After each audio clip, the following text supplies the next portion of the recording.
happen if you give 11 psychopathic serial killers and the pussy incentive to kill? Well, Mirrai Nikki, or otherwise known as Future Diary, has the answer for that. The Deus Ex Machina, the god of space and time, is slowly dying from eating too much KFC and Taco Bell. As a god, it's his responsibility to find a suitable successor. But for some odd reason, he decides to pick 11 psychopaths and the pussy as candidates. These 11 people and the pussy are each given a future diary. These diaries can predict a specific future. The diary owners are told to kill other diary owners, and the last man or crazy bitch standing gets to become the new god of space and time. And thus, the story begins. Yukateru, or the First, is someone some people might call a bitch ass nigga. Unfortunately for us, he's also the main protagonist. Aside from being a bitch, Yuki is also a weirdo, who walks around cataloging everything they see and hear. I mean, come on, that's just weird. He also has no real friends, so he makes up his own. The way I see it, the moment you turn 8 years old, imaginary friends are no longer cool. Up next, we have Yuno, number 2. That bitch is crazy!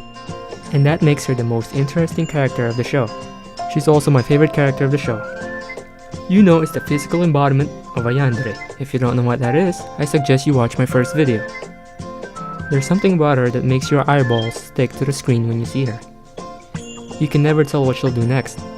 She could go from being nice and friendly to carving your guts out the next moment.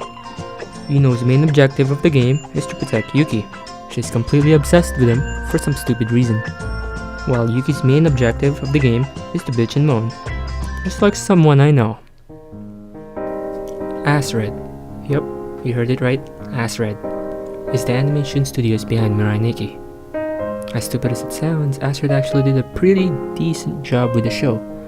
As for a 2011 show, it's a pretty okay looking show. Nothing amazing, but nothing crappy also. There is one thing that stands out in the show, and that's the blood.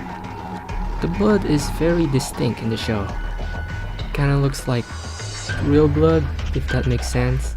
Anyways, I've seen a lot of Dexter to know what real blood looks like. Let's talk about the sound. It's okay, although the first opening is freaking amazing.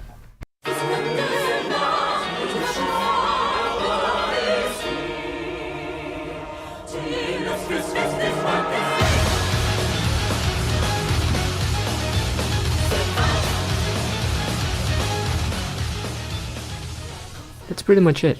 Nothing special, nothing crappy, just like the visuals. It's just okay. To be completely honest, I freaking love this show. I know it's biased since I'm in love with psychological thrillers, but this show just fits the bill.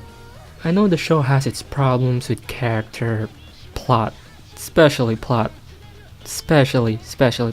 and some characters, and more plot, but you know what? I still freaking love the show. By the end of the show, the whole plot just becomes this convoluted mess of garbage and crap.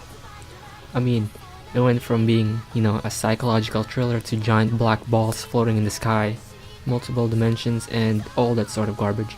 I felt like the last 3 or 4 episodes were just a bunch of monkeys deciding what will happen to the show. And I don't know if that happens in the manga, but in the show, the last 4 episodes just suck ass. Still, I like the show. The bottom line is, if you go into Mirrai Nikki with your brains completely off, you'll probably enjoy the show like I did. I went to it blindly and I just watched it, and it was pretty good.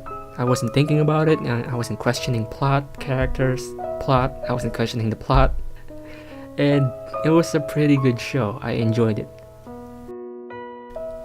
So that's it for the Mirrai Nikki review. Thank you guys for watching, and this is SaltyAnime, and see you next time. Their power is overwhelmed and destroyed. The world's most shocking monster.